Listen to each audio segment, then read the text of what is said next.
Nako po mga kababayan, hindi inaasahan to ng Malacanang, no? Tila malabagyong sumugod itong mga rallyista dito sa Malacanang. Dito sa may Menjola mga kababayan, grabe nakakagulat itong pagdating nila. Talagang ang daming naalarma dito. Pati ang loob ng Malacanang mga kababayan, naalarma na. Tingnan nyo naman yung mga bako dito na nakaharang. Ayan ho, ang daming pulis mga kababayan. Ang daming kapulisan, pati yung harang na kulay blue na yan, oh. May mga barricade pa dito. Grabe, dinoble na talaga nila yung seguridad dito sa loob ng Malacanang. Dito po yan mga kababayan, isinagawa ang rally sa may Menjola. Panoorin nyo ang buong video na ito. Iyan. Kahapon lang po ito mga kababayan. Gabi po sila sumugod. Kahapon ng gabi. Ay, kahapon ng gabi. Gabi mga kababayan. Ayan. Gabi. No? Ayan. Panoorin nyo ang buong video dito sa kay Bintag TV. Ayan. Ito na po. Ayan o. Grabe mga kababayan. Ang lapa. Malabagyo. Super typhoon ang sumugod sa Malacanang.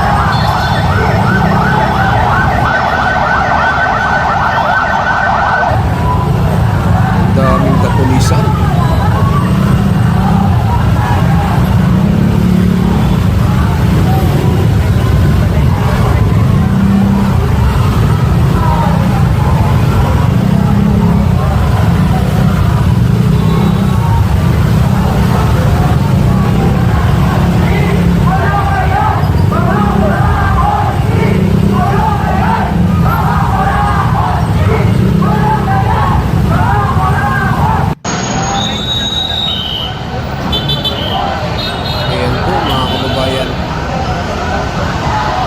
Dami po nila nakagilid lang po sila mga kababayan dahil may mga sasakyan na tingnan nyo naman sa sobrang kaba sa loob ng Malacanang. Ang daming pulis na nakabantay. Ayun o.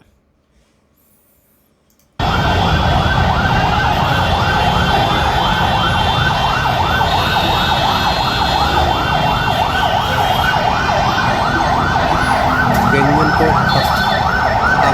Takot na takot sila. Tingnan nyo. Pati dito sa loob, oh. Yan, oh. May mga barricade na din. May barricade na dito. Dito may barricade pa. Grabe, no? Kabang-kaba na talaga si BBM.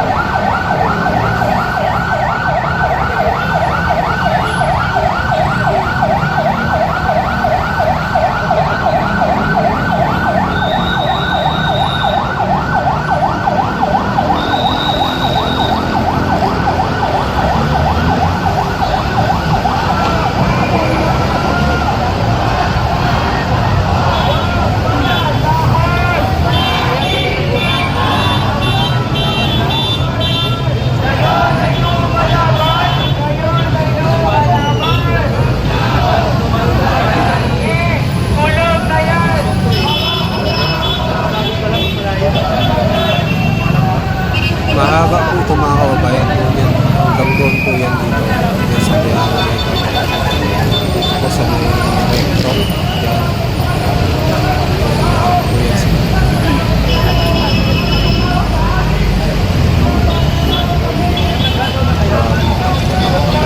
no? Halatang hindi takot eh. Tingnan nyo mga kababayan. Tapos dito sa gilid Dinoble. Kasi yung nakaraan, diba? Yung September 21, nakapasok po dito eh. Dito nakapasok yung mga kalinista. At sinunog yung bako. So ngayon, ay kabang pala na sila. Kaya ganyan po yung seguridad. Binantayan. Tsaka dito, may mga barricade yan. Mga pulis na full gear na.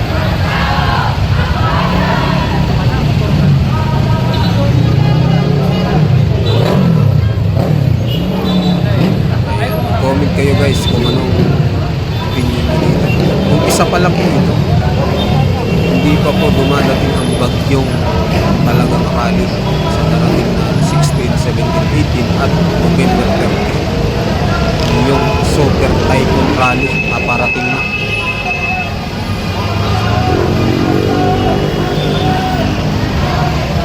Hindi nun mga kababayan, kumbaga panimula pa lang po itong ginawa nilang rally.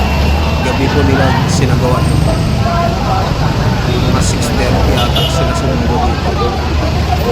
So marami sabi ay ano daw ito, ito yung nakanandam daw ng administrasyon para daw kumwari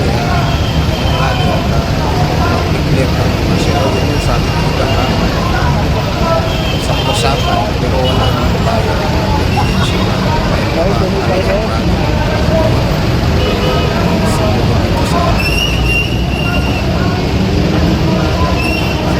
opinion nyo dito guys. Comment kayo sa kanilang sinagawa rally dito sa tapat na Malacanang. Dito lang naman sila nakagilera lang. Hindi sila gumagawa na ano ngayon sa kalatuhan. Wala naman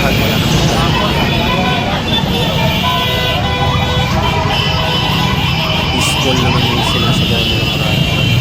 Kumbaga nangangalakal lang sila at nananawagan ng sa mga kurap na politiko.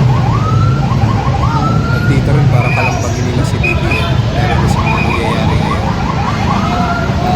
Corruption.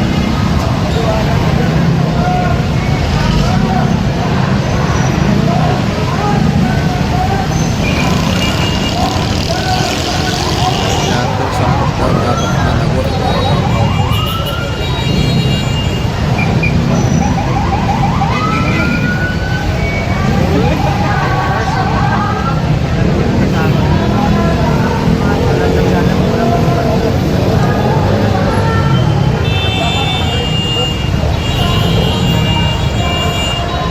Nagkakantahan na sila.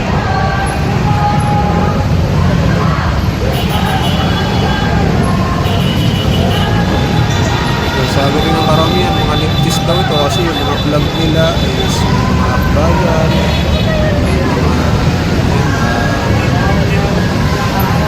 yung vlog ng NPA. So yun yung sinasabi ng karamihan mga kababayan.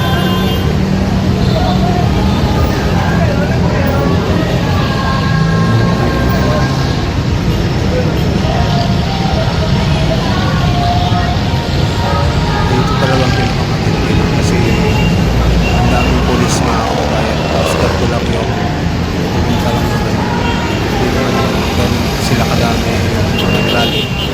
Pero yung polis ang bantay, grabe na. Talagang ano, haba na itong harang nito. Yung barricade, may alambre.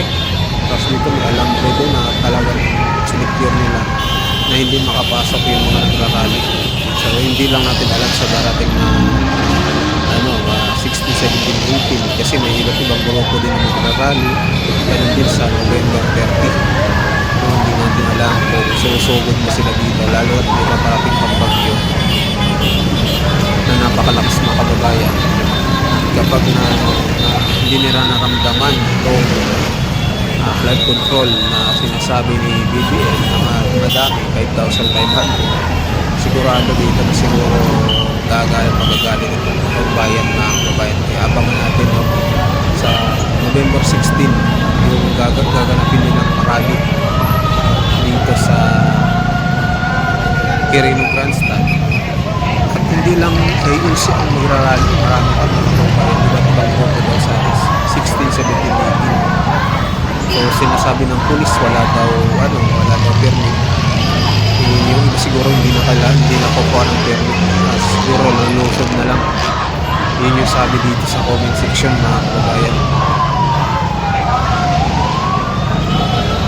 So yun, mag-comment kayo mga kababayan. Masasabi niya sa sinagawang rally nila dito. Kahapon po ito, paggabi. bagong-bago po, hindi po ito fake news sa sinagawa ni Akali na sumubo dito sa tapat ng gate ng Malacanang dito sa Menjola. At talagang takot ang Malacanang.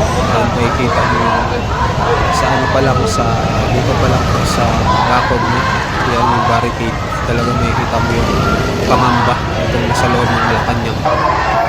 Ayan, tapos na po sila. So, nangalagpag lang sila, mga kababayan. So, yun, mag-comment po kayo, mga kababayan, ano opinion nyo dito sa ginawa nilang ali. Nandito na lang po. Maraming salamat po. Subscribe nyo po si Bintang TV, mga kababayan. Maraming salamat po, mga kababayan. At sa mga bagong pasok dyan, subscribe po ng ating channel. Maraming salamat.